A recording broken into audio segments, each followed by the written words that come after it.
दुनिया के सबसे कामयाब लोग आखिर क्या अलग करते हैं? आइए समझते हैं स्टीफन कोवी की मशहूर किताब से। कोवी का मानना है कि कामयाबी पर्सनैलिटी की तरकीबों से नहीं, बल्कि एक मजबूत कैरेक्टर से आती है। ये सफर 3 स्टेजेस से गुजरता है, जिसे कोवी मैच्योरिटी कॉन्टिन्यूअम कहते हैं। हम डिपेंडेंस से इंडिपेंडेंस और फिर सबसे ऊंचे लेवल यानी इंटरडिपेंडेंस तक जाते हैं। तो पहली 3 आदतें प्राइवेट विक्ट्री के बारे में है, मतलब पहले खुद पर काबू पाना। इसकी शुरुआत होती है पहली आदत से, प्रोएक्टिव बने, यानी अपनी जिंदगी की जिम्मेदारी खुद लेना। रिएक्टिव लोग हालातों को दोष देते हैं, जबकि प्रोएक्टिव लोग उन चीजों पर फोकस करते हैं जो उनके कंट्रोल में हैं। अब आती है दूसरी आदत, begin with the and in mind, यानी मंजिल को ध्यान में रखकर शुरुआत करना। कोवी का सवाल है, कोई चाहेगा कि उसकी यूलोजी में क्या कहा जाए? ये हमारी असली वैल्यूज पहचानने में मदद करता है। जब मंजिल साफ हो तो आदत 3 आती है, पुट फर्स्ट थिंग्स फर्स्ट, यानी जरूरी कामों को पहले करना। चलिए कोवी के टाइम मैनेजमेंट मैट्रिक्स को देखते हैं। ये हमारे कामों को 4 क्वाड्रेंट में बांटता है। असरदार लोग अपना ज्यादातर वक्त क्वाड्रेंट 2 में बिताते हैं, यानी वो काम जो जरूरी हैं पर अर्जेंट नहीं।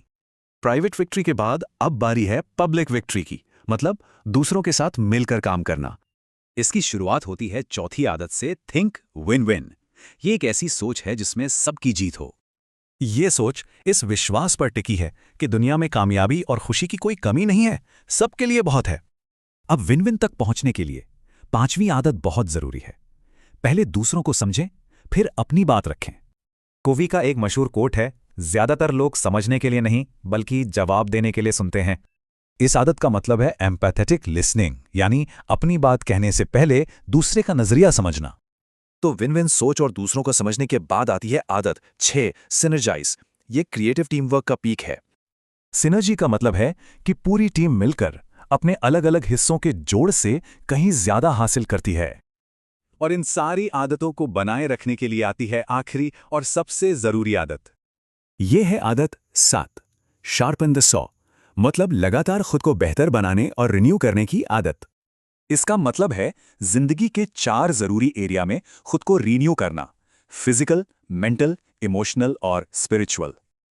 तो कोवी का मैसेज एकदम साफ है, असरदार होने का मतलब ज्यादा काम करना नहीं बल्कि सही कारणों से सही काम करना है। तो आखिर में ये सवाल बचता है, इन 7 आदतों में से कौन सी एक आदत अभी सबसे बड़ा बदलाव ला सकती है?